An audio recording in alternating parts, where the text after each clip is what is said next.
शांति। आज है 27 अक्टूबर, शिव बाबा की साकार मुरली। आज बाबा कहते हैं, मीठे बच्चे, तुम्हारे दिल में खुशी के नगाड़े बजने चाहिए। क्यों? क्योंकि बेहद का बाप तुम्हें बेहद का वर्षा देने आया है। प्रश्न: माया ने मनुष्यों को किस भ्रम में भरमा दिया है जिस कारण वे स्वर्ग में चलने का पुरुषार्थ नहीं कर सकते?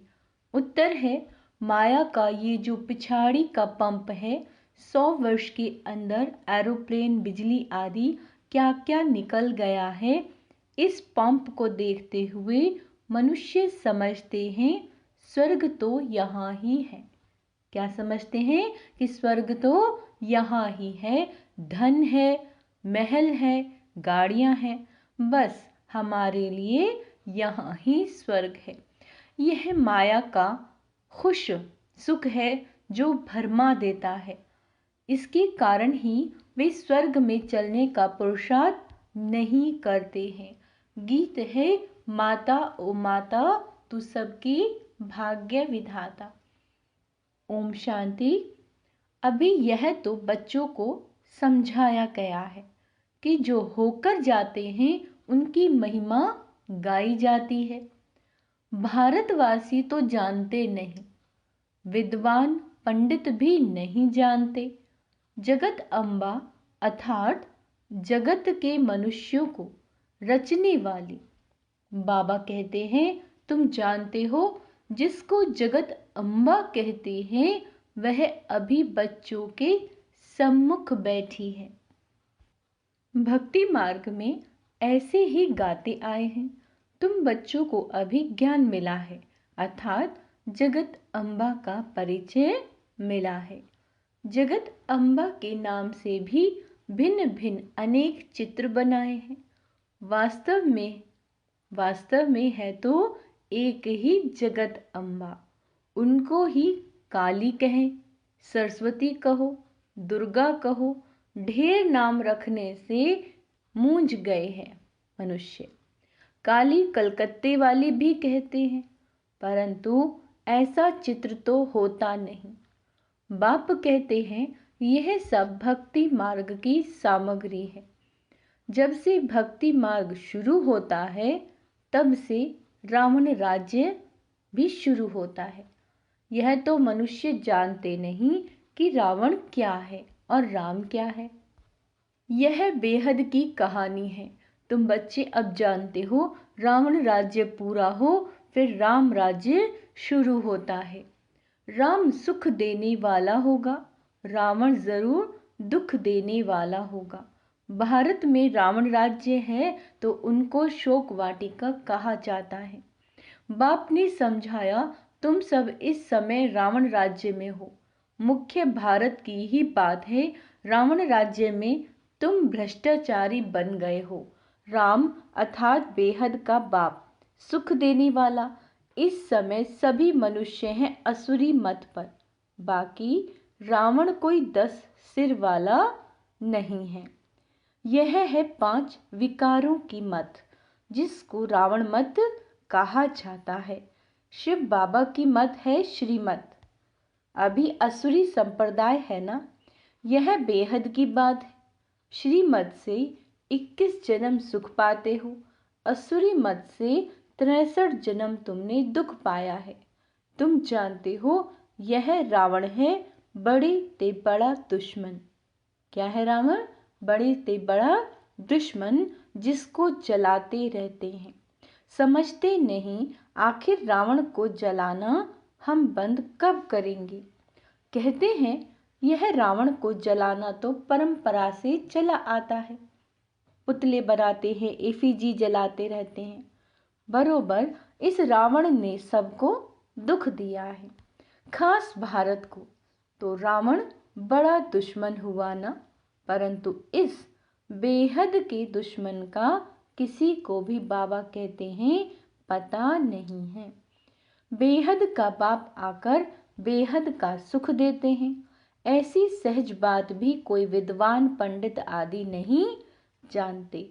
तुम बच्चे जानते हो हमको बेहद के बाप से सुख का वर्षा लेना है, परंतु फिर घड़ी घड़ी तुम बाप को भूल जाते हो। भक्ति मार्ग में तुम पुकारते आए हो, हे बाबा रहम करो, mercy me, mercy on me.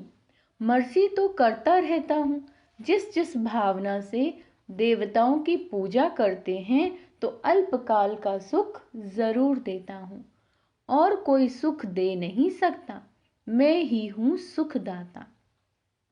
भक्ति मार्ग में भी देने वाला मैं हूँ, कहते हैं गॉड फादर ने यह दिया, भगवान के लिए कहते हैं। फिर ऐसे क्यों कहते हो यह धन फलाने साधु ने दिया, जबकि सुख देने वाला है ही एक बाप। गाते भी हैं, हे भगवान हमारे दुख दूर करो। फिर ऐसे क्यों कहते फलाने साधु ने हमारा दुख दूर किया, बच्चा दिया। समझते हैं उनकी कृपा से सुख मिला। धंधे में फायदा होता है तो समझते हैं गुरु की कृपा हुई, नुकसान होता है तो ऐसे नहीं कहते कि गुरु की अकृपा हुई। बेचारे भक्त लोग समझे बिगड़ जो आया सो कहते रहते हैं, जो सुनते उसको फॉलो करते रहते, यह भी ड्रामा है। अब बाप आकर तुम्हें अपना बनाते हैं। बाप से प्रीत रखने में भी माया बहुत विघन डालती है, एकदम मुंह फिरा देती है। 21 जन्म का सुख देने वाले बाप से फारकती दिला देती है। बाप समझाते हैं भक्ति मार्ग और ज्ञान मार्ग में रात दिन का फर्क है। भक्ति करते करते जब कंगाल बन जाते तब फिर बाप आकर जन्म ज्ञान देकर 21 जन्म के लिए तुमको माला माल कर देते हैं। वह भक्ति तो तुम जन्म बाय जन्म करते रहते हो। बाबा कहते हैं अल्पकाल सुख मिलता है, दुख तो बहुत है ना। बाप कहते हैं मैं आया हूँ तुम्हारा जो गवाया हुआ राज्य है वो देने। बेहद की बात हुई ना, बाकी और कोई बात नहीं। यह लक्ष्मी नारायण आदि वॉइसलेस देवताएं थे, उन्हों के महलों में कितने हीरे जवाहरात होंगे। तुम आगे चलकर बहुत कुछ देखेंगे। जितना नजदीक आते जाएंगे उतना स्वर्ग की सीन देखते जाएंगे। कितनी बड़ी बड़ी दरबार होंगी, खिड़कियों पर सोने हीरे जवाहरातों का कितना अच्छा श्रृंगार होगा। बस यह रात पूरी होकर दिन शुरू होगा। जो वैकुंठ तुम दिव्य दृष्टि से देखते हो वह प्रैक्टिकल में जरूर देखोगे। जो विनाश दिव्य दृष्टि से देखा वह फिर प्रैक्टिकल में देखेंगे। तुम्हारे अंदर तो खुशी के नगाड़े बजने चाहिए। हम बेहद के बाप से बेहद का वर्षा ले रहे हैं।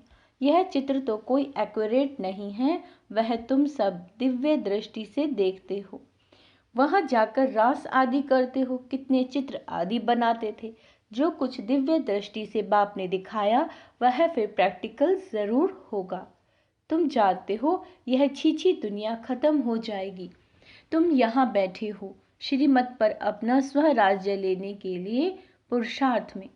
कहाँ वह भक्ति मार्ग, कहाँ ये ज्ञान मार्ग।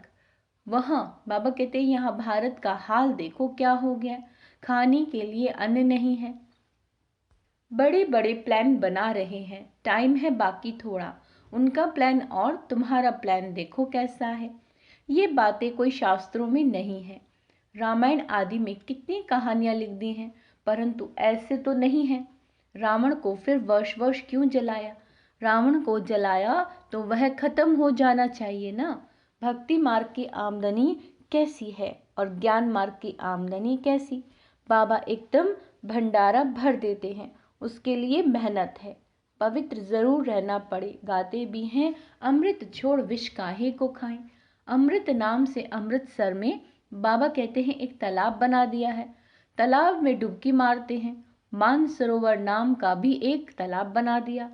अब मानसरोवर का अर्थ भी नहीं समझते। मानसरोवर अर्थात निराकार परम पिता परमात्मा ज्ञान सागर मनुष्यों के तन में आकर ये ज्ञान सुनाते हैं। मनुष्यों ने कथाएं आदि बैठ बनाई, सर्वशास्त्र मई शिरोमणि गीता, फिर उसमें श्री कृष्ण वाच्य लिख दिया। फिर श्री कृष्ण के लिए भी कितनी बातें लिख दी हैं। सर्प ने डसा, स्त्रियों को भगाया, कितने झूठे कलंक लगाए। अभी तुम समझा सकते हो, श्री कृष्ण की तो बात ही नहीं है। यह तो ब्रह्मा द्वारा परम पिता परमात्मा सभी वेद शास्त्र ग्रंथों का सार बैठ बतलाते हैं। नंबर 1 है श्रीमद् भागवत गीता। भारतवासियों का धर्म शास्त्र एक ही है, उसको खंडन कर दिया तो बाकी जो बाल बच्चे वेद शास्त्र सब खंडन हो गए हैं। बाप कितनी अच्छी रीति समझाते हैं, फिर भी चलते चलते माया के थप्पड़ खाते रहते हैं, धारणा नहीं करते। यह है युद्ध स्थल। तुम हो बच्चे जो ब्राह्मण बने हो, गीता आदि में तो कोई ऐसी बातें लिखी नहीं है। ब्रह्मा की मुख वंशावली, ब्रह्मा द्वारा यज्ञ रचा गया, रुद्र ज्ञान यज्ञ तो फिर बरोबर है। फिर युद्ध का मैदान कहाँ से आया? गाया भी हुआ है राजस्व अश्वमेध यज्ञ। यह जो रथ है उसको हम बलि चढ़ाते हैं। वह फिर दक्ष प्रजापिता का यज्ञ रच घोड़े को बैठ स्वाहा करते हैं। क्या क्या लिख दिया है। तुम जानते हो, सतयुग में भारत स्वर्ग था तो जरूर वहां बहुत थोड़े ही होंगे। देवी देवता थोड़े थे, जमुना के कंठे पर बरोबर राज्य होगा। किसके? जमुना के कंठे पर सिर्फ देवी देवताएं राज्य करते होंगे। वहां तो गर्मी आदि होती नहीं जो कश्मीर शिमला आदि जाना पड़े। तत्व भी बिल्कुल सतो प्रधान हो जाते हैं। यह भी समझने वाले समझे। सतयुग को स्वर्ग कहा जाता है, कलयुग को नर्क कहा जाता है। द्वापर को इतना नर्क नहीं कहेंगे। त्रेता में भी 2 कला कम होती हैं। बाबा कहते सबसे जास्ती सुख जो है वो स्वर्ग में है। कहते हैं फलाना स्वर्ग पधारा, परंतु स्वर्ग का अर्थ नहीं समझते। स्वर्गवासी हुआ तो जरूर नर्क में था ना। हर एक मनुष्य नर्क में है। अभी बाप तुमको बेहद का राज्य देते हैं। वहां तो सब कुछ तुम्हारा रहेगा, तुम्हारी पृथ्वी, तुम्हारा आकाश। तुम अटल अखंड शांति में राज्य करेंगे, दुख का नाम ही नहीं होगा। तो उसके लिए कितना पुरुषार्थ करना चाहिए। अवस्थाएं बच्चों की ऐसी हैं, जानते भी हैं हमारे मम्मा बाबा बहुत अच्छी रीति पुरुषार्थ करते हैं, क्यों नहीं हम भी पुरुषार्थ कर वर्षा लेवें। बाबा कहते हैं बच्चे थक मत जाना, श्रीमत पर चलते रहना। श्रीमत को कभी भूलना नहीं, इसमें बड़ी सावधानी चाहिए। जो कुछ करो पूछो बाबा हम इसमें मूंझते हैं, इसे करने में हमारे ऊपर कोई पाप तो नहीं लगेगा। बाबा कभी कोई से लेता नहीं है। भक्ति मार्ग में भी ईश्वर अर्थ दान करते हैं तो रिटर्न में फिर लेते हैं। शिव बाबा लेकर क्या करेंगे? उनको कोई महल तो नहीं बनाने हैं। सब कुछ बच्चों के लिए करते हैं, मकान बनवाते हैं, वह भी तुम्हारे पिछाड़ी में रहने के लिए। तुम्हारा यादगार मंदिर भी यहाँ है, तुम भी यहाँ बैठे हो। जो सर्विसेबल बच्चे हैं वह आगे चल बहुत रौनक देखेंगे। यहाँ बैठे बैठे चक्र लगाते रहेंगे स्वर्ग में, फिर वहां जाकर महल बनाएंगे। मकान की कंपटीशन होती है ना। अभी 100 वर्ष में कितना बनाया। भारत को जैसे बहिष्कृत बना दिया है, तो वहां 100 वर्ष में समझते हो क्या नहीं होगा। साइंस सारी तुमको वहां काम में आती है। साइंस का सुख ही वहां है, यहाँ तो दुख है। साइंस पर कितनी मेहनत करते हैं तुम बच्चे, समझते हो कि यह सिर्फ फाफा मार रहे हैं, अपनी बड़ाई कर रहे हैं। अल्पकाल क्षण भंगुर सुख है, यह माया का पिछाड़ी का पंप है। यह एरोप्लेन रॉकेट आदि में अभी जाते हैं, आगे ये सब साधन थे नहीं, बिजली आदि भी नहीं थी। यह सब है माया का सुख जो मनुष्य को भरमाता है। मनुष्य समझते हैं बस यही स्वर्ग है। विमान आदि स्वर्ग में थे, अभी स्वर्ग है ना। यह नहीं समझते कि स्वर्ग के लिए तो अब तैयारी हो रही है। समझते हैं धन है, महल है, बस हमारे लिए यहाँ ही स्वर्ग है। अच्छा, तुम्हारी तकदीर में यही स्वर्ग है। हमको तो मेहनत कर सच्चे सच्चे स्वर्ग में चलना है, जिसके लिए तुम पुरुषार्थ करते हो। पुरुषार्थ में ढीला नहीं पड़ना, ग्रस्त व्यवहार में रह पुरुषार्थ करना, सर्विस करनी है। खुद पवित्र बन फिर अपने मित्र संबंधी आदि को भी लायक बनाओ। मीठी मीठी बातें सुनाओ। बाबा ने 2 बाप की पॉइंट्स बहुत अच्छी रीति समझाई है। वर्षा बाप से मिलता है जायदाद का। अच्छा, मीठे मीठे सिक्के लदे बच्चों प्रति माता पिता बाप दादा का याद प्यार और गुड मॉर्निंग। रूहानी बाप की रूहानी बच्चों को नमस्ते। हम रूहानी बच्चों की रूहानी बाप दादा को याद प्यार, गुड मॉर्निंग, नमस्ते मीठे बाबा, शुक्रिया बाबा, शुक्रिया। आज बाबा क्या कह रहे हैं धारणा के लिए? पुरुषार्थ में कभी थकना नहीं है, बड़ी सावधानी से। फिर से सुनो, बाबा कह रहे हैं बड़ी सावधानी से श्रीमत पर चलते रहना है। कंफ्यूज नहीं होना, मूंझना नहीं है। कोई भी पाप कर्म नहीं करना, कोई भी पाप कर्म नहीं करना। सच्चे सच्चे स्वर्ग में चलने के लिए पवित्र बनने और बनाने की सेवा करनी है। वरदान है, आज का वरदान है, निश्चय बुद्धि बन, लौकिक में अलौकिक भावना रखने वाले, डबल सेवाधारी ट्रस्टी भव। फिर से सुनो, निश्चय बुद्धि बन, लौकिक में अलौकिक भावना रखने वाले, डबल सेवाधारी ट्रस्टी भव। कई बच्चे सेवा करते करते थक जाते हैं, सोचते हैं यह भी कभी बदलना ही नहीं है, ये तो कभी बदलना ही नहीं है। सेवा करते ना किसी की, ऐसे दिल शिकस्त नहीं बनो, सकाश देते रहो, मनसा सेवा करते रहो। निश्चय बुद्धि बन, मेरेपन के संबंध से न्यारे हो चलते चलो, है ना। जब तक किसी को मेरा मेरा समझोगे तो सेवा में बाधा आएगी, है ना। निश्चय बुद्धि, बाबा पे पूरा निश्चय रखो और उस आत्मा की सेवा करते रहो।